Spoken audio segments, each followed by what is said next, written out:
धीरे धीरे धीरे धीरे धीरे धीरे अगर सच बताई तो ई गाना कम आ हाउ वीडियो कुछ ज्यादा लागत ताटे।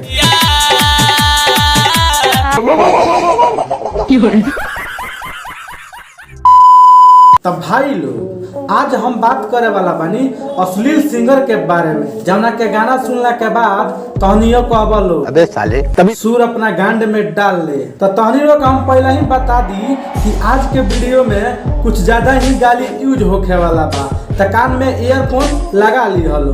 डाल भी लिए बहुत तेज हो रहा है। तो बिना कोनो बकचोदी के स्टार्ट कर आज के पहलाई। चलो भाई देखो अब मैं क्या करता हूँ।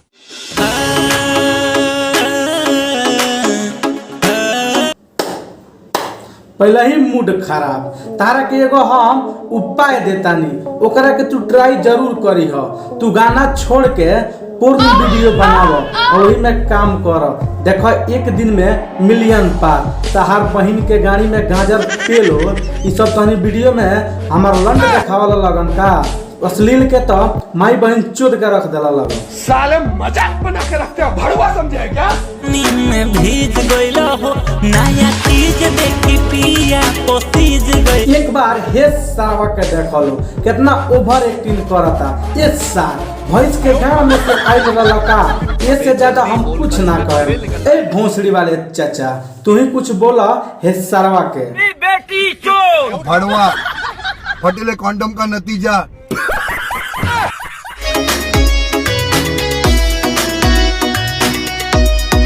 अगर सच बताई तो ई गाना कम आ हाउ वीडियो कुछ ज्यादा लागत ताटे। शर्म है कुछ शर्म आया है? ये भौजी तारा से एगो हम बात पूछतानी, कमेंट करके जरूर बताइयो। सुअरी के गांव में से आइल रहलू का ना भाई लोग तहनिए बतावा लगन। एकर वीडियो देखला के बाद आदमी ना गरी आई तो दोसर का करी, एकर गांड मारी।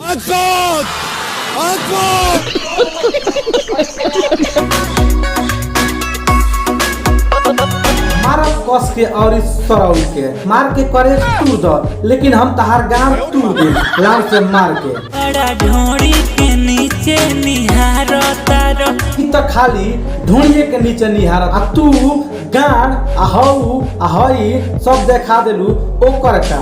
अभी तक खाली ढूंढी देखता, तार गान थोड़ी ना मारता कि इतना तू बेचैन भइल बारू। और अभी तो रुको, क्लाइमैक्स अभी बाकी। लिया के दांते से खोले लहोलिया के दांते। क्या बात करता रू, चोली दांते से खोलता।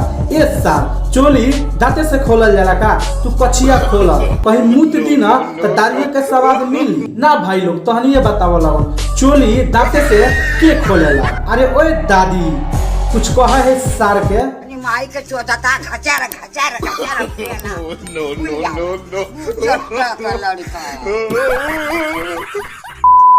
खबर सुनी के रोवे लगले सैया।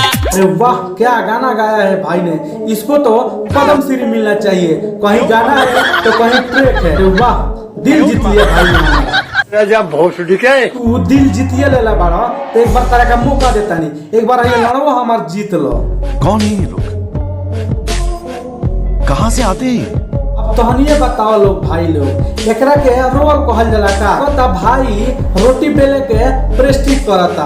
हाँ ये भी जरूरी है से कि गइला के बाद एकरे बेले के परी, डांस ना करी तो गान माराई वीडियो में। ये बड़ी अच्छी बात कही आप। खबर सुनी के रोवे लगले खबर सुनी के रोवे लगले सैया।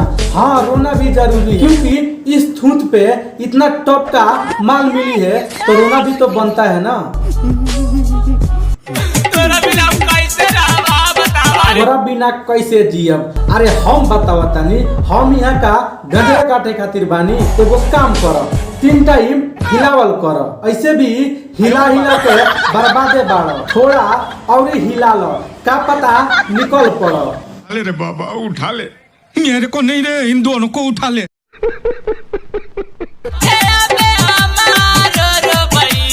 इसे कहते हैं काम के ना काज के, दुश्मन अनाज के।